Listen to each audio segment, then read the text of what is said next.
नमस्कार दोस्तों, इस वीडियो में हम बात करने वाले हैं एक लेटेस्ट विज्ञापन के बारे में जो कि आया है दिल्ली सरकार की तरफ से। और ये विज्ञापन असिस्टेंट टीचर नर्सरी के लिए है। तो चलिए इस विज्ञापन की ज़रूरी बातों को हम देख लेते हैं कौन कौन सी हैं। तो सबसे पहली बात तो ये विज्ञापन असिस्टेंट टीचर नर्सरी के लिए होने वाला है। जो कैंडिडेट असिस्टेंट टीचर बनने की तैयारी कर रहे हैं उनके लिए बहुत ज़्यादा ज़रूरी है। दूसरा, इसके फार्म ओपनिंग की डेट 9 जनवरी है, अर्थात 9 जनवरी से इसके फार्म पड़ना शुरू होंगे। और दूसरा, क्लोजिंग डेट इसकी 7 फरवरी, अर्थात इसके फार्म 7 फरवरी तक पड़ेंगे, 9 जनवरी से 7 फरवरी तक। तीसरा, इसमें पोस्टों की संख्या क्या है ये देख लेते हैं। इसमें पोस्टों की संख्या की अगर बात की जाए तो अनरिजर्व के लिए 614, ओबीसी के लिए 377, एससी के लिए 198, एसटी जनजाति के लिए 115, ईडब्ल्यूएस आर्थिक रूप से पिछड़ा के लिए 151, कुल मिलाकर के 1455 पोस्टें हैं। यहाँ पर 1455 पोस्टों के लिए विज्ञापन आया है। और क्या ज़रूरी बातें हैं, इस क्वालिफ़िकेशन क्या मांगी है। तो क्वालिफ़िकेशन के बारे में ये कह रहे हैं कि एसेंशियल क्वालिफ़िकेशन जो है सीनियर सेकेंडरी स्कूल अर्थात इंटरमीडिएट 10+2 होना जरूरी है, या फिर इसके समकक्ष कोई योग्यता आधारित हो। 45% अंक होना जरूरी है, अर्थात इंटरमीडिएट में 45% अंक होने आवश्यक हैं। इसके साथ साथ nursery teacher education program of duration of not less than 2 year और BEd nursery from a recognized institute. इसका मतलब एनटीटी 2 ईयर का, या फिर एक बीएड भी रहता है जो कि नर्सरी के लिए होता है, वो कुछ भी हो सकता है दोनों में से। इसके अलावा डिज़ायरेबल में एक्सपीरियंस कोई आवश्यकता नहीं है, नो एक्सपीरियंस। पे स्केल इसका ये देख लीजिए, पे स्केल कितना है, 35,400 पे स्केल है। इसका मतलब ये है कि इसकी बेसिक पे जो होगी इसकी वो 35,400 होगी। और इस समय 46% महंगाई भत्ता है, तो कुल मिलाकर के 35,000 और लगभग 1.5 गुनी मान के चलिए, करीब 51 या 52,000 इसकी सैलरी इन हैंड होगी।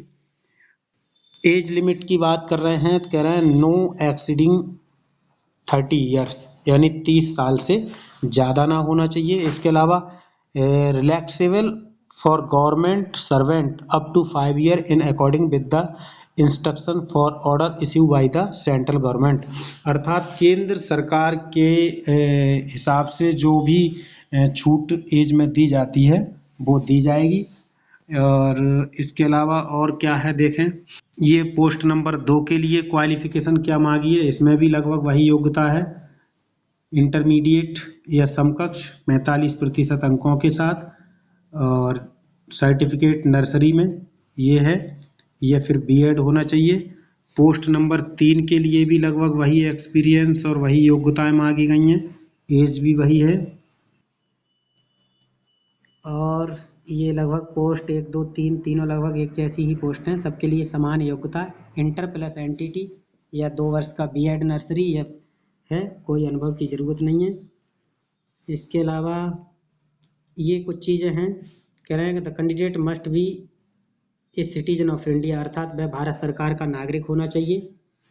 और the candidate must be eligible in the term of age, educational qualification, experience etc as per the recruitment rule notified by the user department for the post in which he she intends to apply. इसका मतलब ये हो जाता है candidate के लिए या farm जो भी आवेदन कर रहा है उस व्यक्ति के लिए आयु, शैक्षिक योग्यता और अनुभव सब कुछ जो है रिक्रूटमेंट या भर्ती नियम के जो सूचना दी गई है, जो विज्ञापन दिया गया है, उसके आधार पर होना जरूरी है।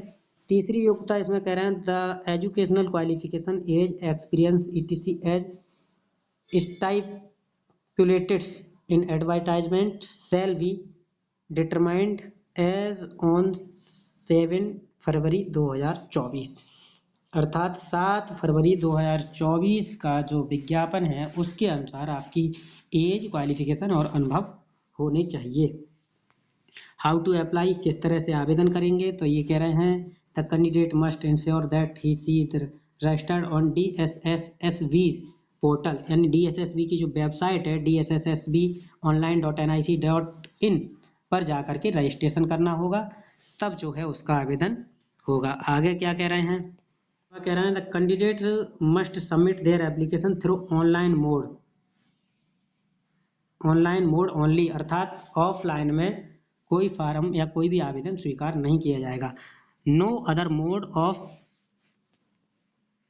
एप्लीकेशन शैल बी एक्सेप्टेड, यानी ऑनलाइन के अलावा कोई दूसरे तरीके से कोई भी फार्म स्वीकार नहीं किया जाएगा। The opening date for submission of online application 9 जनवरी 2024 से शुरू and the closing date for submission of online application 7 फरवरी 2024 12 बजे तक। ये हो गई लास्ट डेट और प्रारंभिक डेट। इसके अलावा फीस क्या है ये देख लेते हैं। फीस के बारे में कह रहे हैं the application fees and mode of payment 100 रुपये, 100 only. The candidate belong to scheduled caste, scheduled tribes, PWBD and ex serviceman category are exempted from the paying application fees. इसका मतलब ये है कि आपका SC, ST, PWD, भूतपूर्व कर्मचारी exempted यानी छूट है पेइंग एप्लीकेशन फीस, आवेदन में इन्हें कोई चार्ज नहीं देना है। बी नंबर पर कह रहे हैं ex serviceman who have already secure employ in civil side under central government of NCT of Delhi और its autonomous local bodies basis after availing of the benefit of reservation. इसका मतलब ये है जो कैंडिडेट पहले से ही केंद्र सरकार या फिर केंद्र सरकार की किसी संस्था में या लोकल बॉडी में कार्यरत हैं, उन्हें एक्स सर्विसमैन के रूप में जो है बेनिफिट या उनके फ़ायदे दिए जाएंगे। DSSB will conduct 1 tier examination, तरीय परीक्षा होगी, मतलब इंटरव्यू वगैरह इसमें कुछ नहीं होगा, एक पेपर होगा। Tier 1 for the post of assistant teacher nursery, tier 1 for the post of assistant teacher nursery female, 2 घंटे का एक पेपर होगा जिसमें total question MCQ multiple choice question होंगे और 200 क्वेश्चन होंगे। टोटल मार्क्स MCQ 200 मार्क्स होंगे, अर्थात 200 क्वेश्चन 200 नंबर के, एक क्वेश्चन 1 नंबर का। टोटल मार्क डिस्क्रिमिनेशन कुछ नहीं है और ग्रांड टोटल 200 रहेगा। इसमें क्या क्या चीज़ें होंगी ये दे रखा है। इसमें सेक्शन A में multiple choice of the marks is पर exciting examination scheme, general awareness, general intelligency and reasoning, arithmetical and numerical ability, the test of Hindi language and comprehensive, test of English language and comprehensive. इतनी चीज़ें आपके exam में आएंगी 100 marks की। और इसके अलावा सेक्शन B जो होगा उसमें MCQ of 1 mark each from the subject concern teaching methodology. ये जो है आपका एक तरह से पेडागोगिकल पोर्शन होगा 100 नंबर का, और 100 नंबर का आपका ये सब चीज़ें होंगी। ये चीज़ें 100 नंबर की ये और 100 नंबर की आपकी ये क्वालिफाइंग क्राइटेरिया है। मोड ऑफ सिलेक्शन ये इसे देख लेते हैं।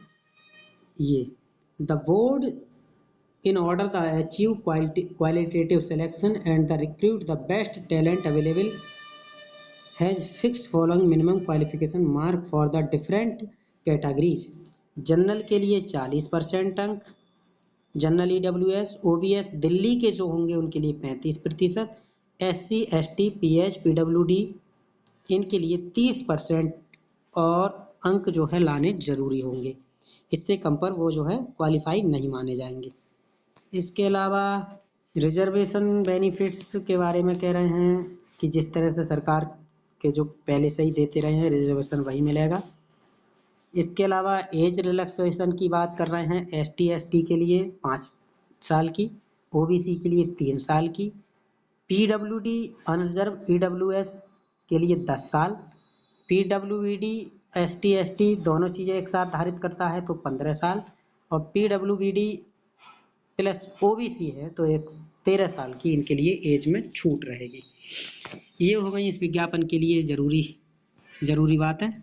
धन्यवाद।